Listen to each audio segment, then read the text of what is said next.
Kaum muslimin dan muslimah rahimani wa rahimakumullah, kembali kita lanjutkan kajian tentang ajaran Islam berkaitan dengan bayi yang baru saja lahir.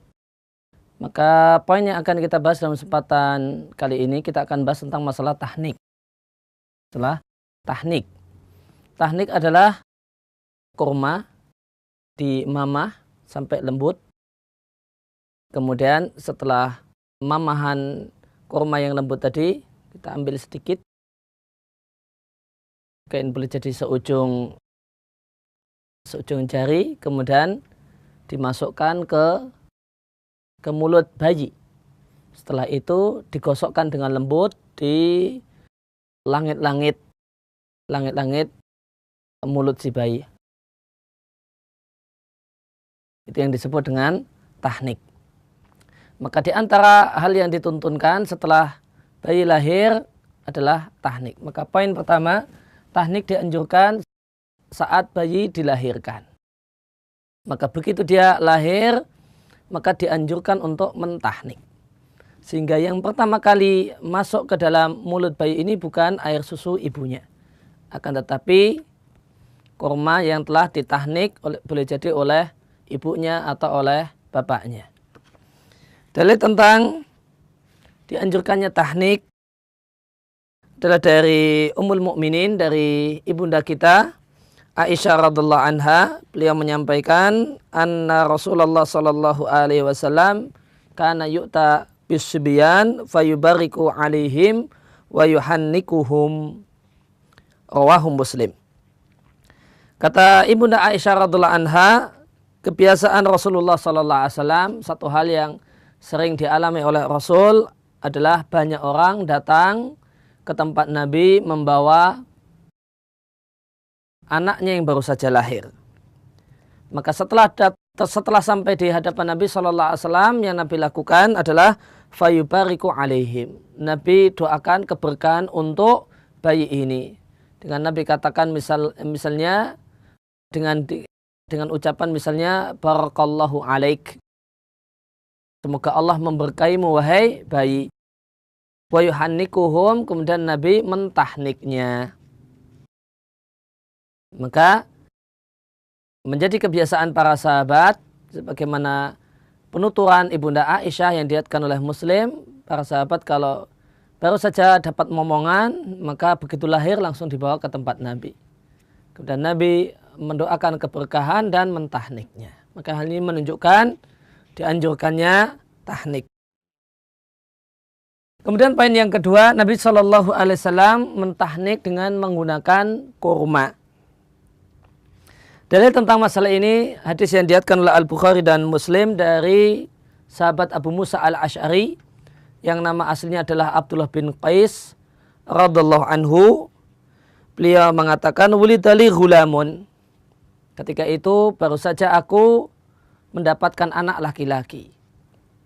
Fa'ataitu bi an-nabiyya sallallahu alaihi wasallam, lalu begitu lahir aku bawa ke tempat Nabi. Fasammahu Ibrahim. Lalu Nabi Muhammad sallallahu alaihi wasallam memberi nama untuk bayi tersebut dengan nama Ibrahim. Wa hannakahu bi tamratin, dan Nabi mentahniknya dengan menggunakan buah kurma.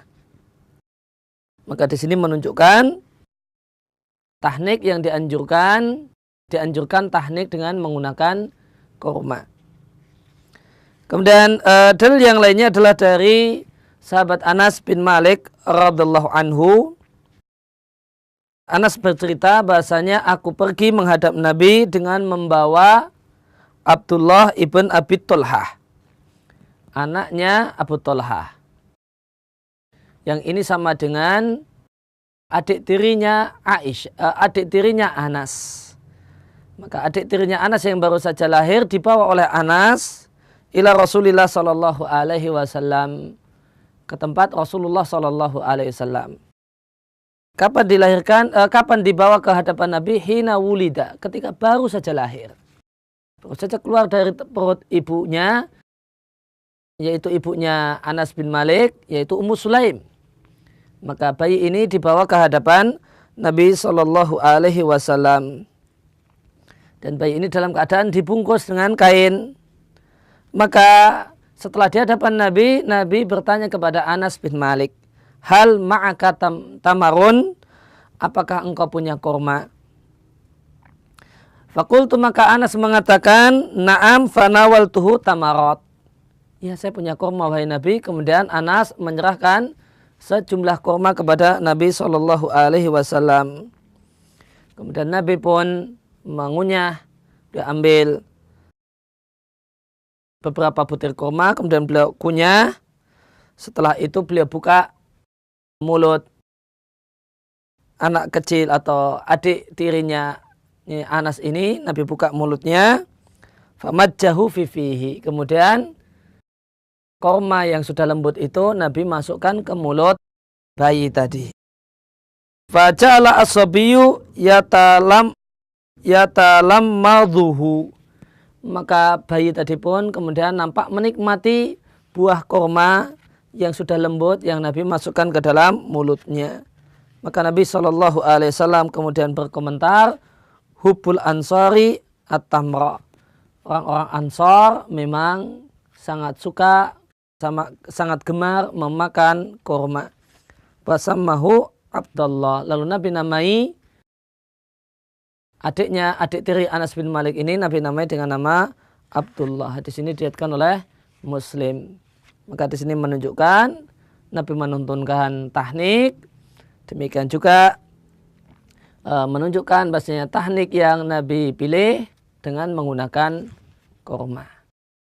Demikian yang kita bahas dalam kesempatan kali ini. Wassallallahu ala nabiyina Muhammadin wa ala alihi washabihi wasallam.